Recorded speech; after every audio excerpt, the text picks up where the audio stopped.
था कि सर हमारी कुंडली में, हमारी जन्म कुंडली में जो ग्रह है वो छठे घर में, आठवें घर में और 12वें घर में बैठा हुआ किसी प्रकार का विपरीत राजयोग नहीं बन रहा है, तो यह पाप में फंसा हुआ है और यह अशुभ है।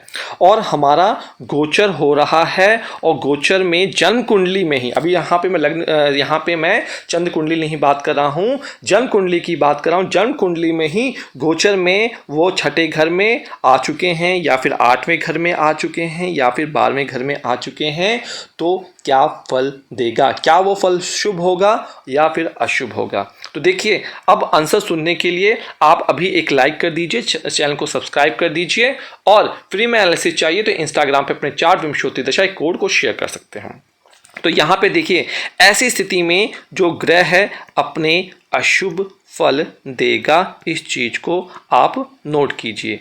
अब एग्जाम्पल लेके चलते हैं, एग्जाम्पल से आप समझते हैं।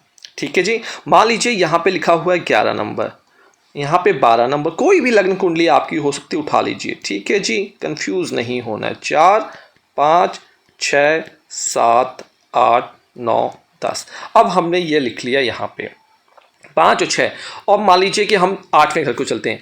8वें घर में क्या लिखा है? 6 नंबर लिखा हुआ है। बुध की त्रिकोण राशि यहाँ पे लिखी हुई है, बुध इसका मालिक बन जाता है।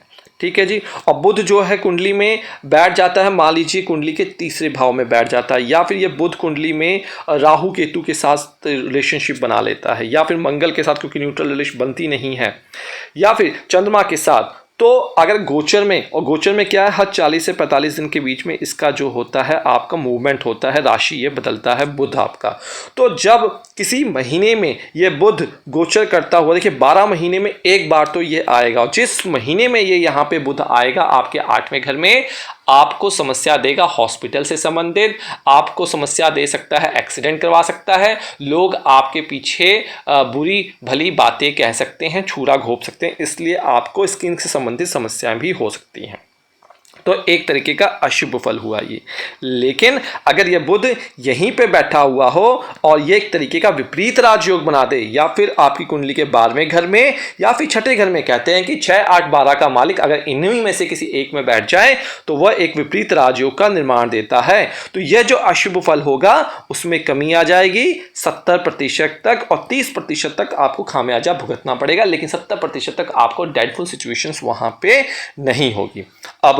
अब मैं यहाँ पे देख लेता हूँ कि आपका अगर मान लीजिए चंद्रमा और चंद्रमा जो बैठा हुआ है आपकी कुंडली में बैठ गया मंगल के घर में 8 में, और यहाँ पे वो नीच का हो जाता है। और गोचर में, अब आपको पता है चंद्रमा जो होता है सबसे ज़्यादा गोचर चेंज करता है, बहुत जल्दी फ्रिक्वेंटली चेंज करता है, क्योंकि ये मन है।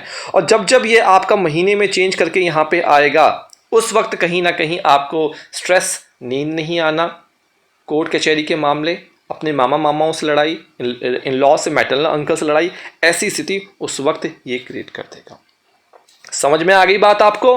अब यहाँ पे कोई पर्सनल कंसल्टेशन चाहिए तो आप हमारी वेबसाइट, ऐप से संपर्क कर सकते हैं, और एक कोड भी आपको शेयर करना पड़ेगा अगर फ्री में आप एनालिसिस चाहते हैं।